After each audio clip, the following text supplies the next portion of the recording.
एक बार की बात है, एक राजा था। उस राजा को एक सपना आता है। वह सपने में देखा कि उसके सारे दांत एक एक करके गिर रहे हैं।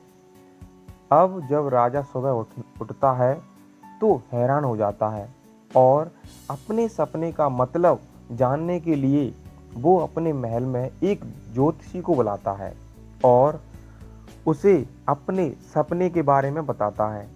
ज्योतिष राजा का पूरा सपना सुनने के बाद राजा से कहता है कि सपने का मतलब यह है कि आपके परिवार के सभी सदस्य आपकी आंखों के सामने एक एक करके मर जाएंगे। यह सुनने के बाद राजा को बहुत गुस्सा आता है और वह ज्योतिष को जेल में बंद कर देता है। अब अगले दिन राजा दूसरी ज्योतिषी को अपने महल में बुलाता है और उसे अपने सपने का मतलब पूछता है। वह ज्योतिष मुस्कुराते हुए राजा से कहता है कि महाराज, इस सपने का मतलब यह है कि आपकी उम्र आपके परिवार में सबसे लंबी होगी।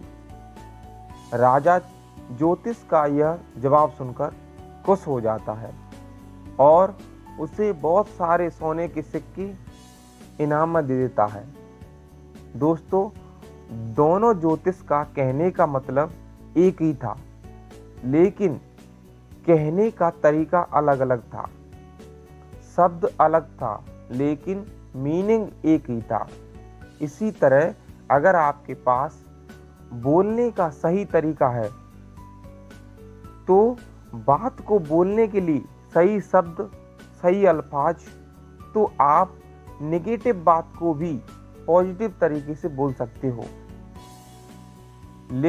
बिल्कुल इसी तरह एक बार एक अंधा आदमी रास्ते पर भीख मांग रहा था। उसके सामने एक कटोरा रखा हुआ था और उसकी साइड में एक वाइट पेपर पर बड़े बड़े अक्षरों में लिखा हुआ था कि मैं आंखों से अंधा हूँ, मुझे कुछ दान करके जाइए। शाम तक उस कटोरे में सिर्फ कुछ ही सिक्के लोग डाला करते। एक बार एक आदमी ने उस अंधे को नोटिस किया। वह आदमी उस अंधे आदमी के पास जाता है और उसे कहता है कि क्या मैं आपकी इस पेपर पर कुछ दूसरी लाइन लिख सकता हूं? अंधे आदमी ने परमिशन दे दी। उस आदमी ने पेपर को पलटकर उस पर दूसरी लाइन लिख दी और वहां से चला गया।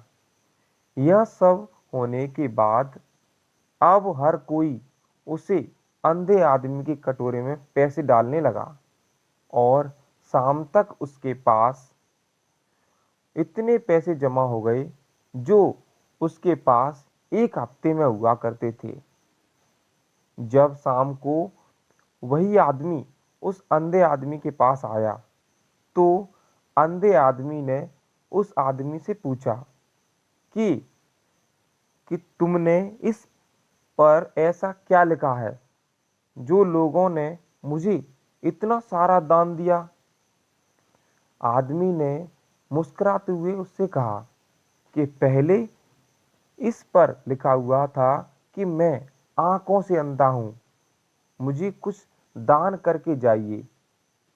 मैंने उसे पलटकर यह लिखा कि आज का दिन कितना खूबसूरत है, जिसे आप अपनी आंखों में देख सकते हो, लेकिन मैं नहीं। बस मैं यही लाइन लिखी। दोस्तों, कहते हैं कि इतना भी मत बोलिए कि लोग आपके चुप होने का इंतजार करें, बल्कि इतना सा और बोलिए कि आपको लोग दोबारा सुनने की चाह रखें।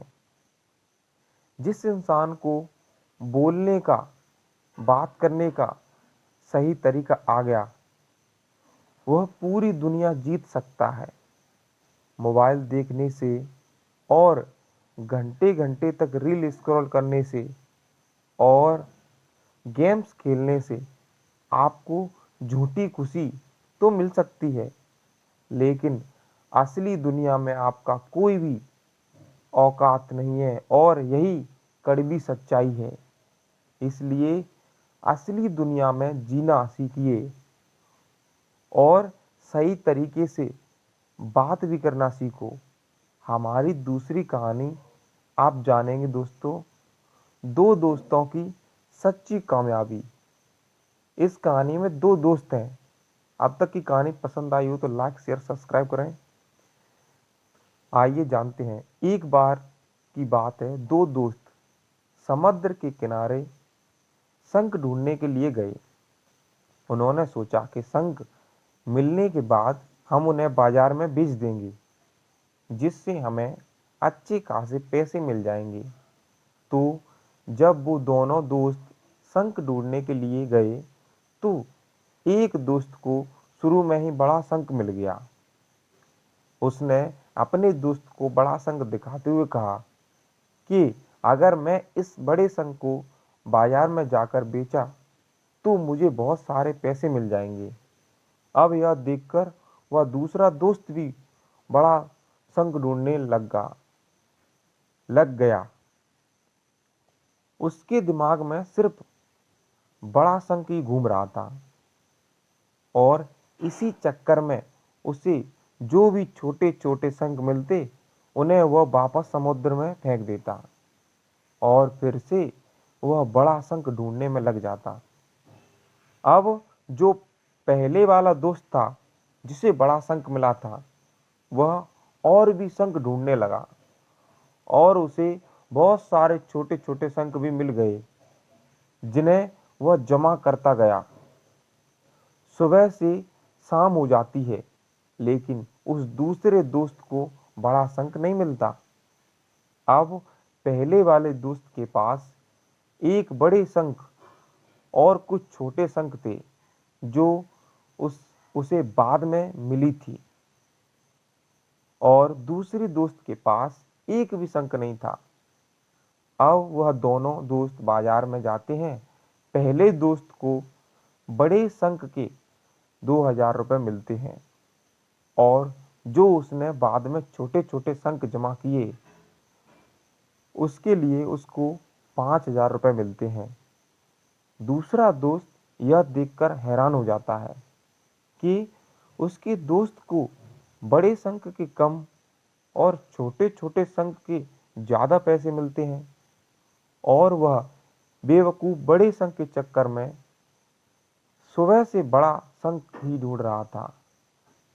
अगर वह बड़े शंख के चक्कर में न आकर छोटे छोटे शंख ही जमा कर लेता तो उसे भी अच्छे खासे पैसे मिल जाया करते थे, लेकिन उसे छोटी शंख को समुद्र में ही फेंक दिया था। दोस्तों, इस कहानी से में सीख मिलती है कि हम भी हमारी ज़िंदगी में कई बार बड़ी सफलता के पीछे, या यह कह सकते हैं कि बड़ी कामयाबी के पीछे पड़े रहते हैं, लेकिन हम यह चीज़ भूल जाते हैं कि बड़ी सफलता हासिल करने के लिए पहले हमें छोटी छोटी समस्याओं और सफलताओं को पार करना पड़ता है। जब भी हम किसी बड़े सेलिब्रिटी को देखते हैं या बड़े व्यक्ति को या सफल व्यक्ति को देखते हैं, चाहे वो एक्टर हो, सिंगर हो या फिर क्रिएटर हो, क्रिकेटर हो, हमें सिर्फ इन लोगों की कामयाबी नज़र आती है, उसके पीछे का स्ट्रगल नहीं। डॉक्टर एपीजे अब्दुल कलाम साहब ने कहा था कि अगर आप कामयाब होना चाहते हो तो अपनी आदतें बदलो, आप खुद ब खुद कामयाब हो जाएंगे। इसी प्रकार की और भी कहानी देखने के लिए हमारे चैनल को लाइक सब्सक्राइब शेयर जरूर करें। लेकिन हम अपनी आदतें बदलने को ही तैयार नहीं है। हम बिना आदत बदले ही कामयाब होना चाहते हैं, जो हम कभी नहीं हो सकते। तो बड़ी चीज़ों पर फोकस करने की बजाय छोटी छोटी चीज़ों पर फोकस करो और उसे इम्प्रूव करो। अपनी आदतों के साथ, फिर आपको कामयाबी से कोई नहीं रोक सकता। आपको ये इंस्पिरेशन स्टोरी कैसी लगी, आप हमें कमेंट करके ज़रूर बताइए। इसी प्रकार की और भी कहानी देखने और सुनने के लिए हमारे चैनल को लाइक, सब्सक्राइब, शेयर जरूर करें। मिलते हैं अगले वीडियो में, तब तक के लिए जय हिंद दोस्तों।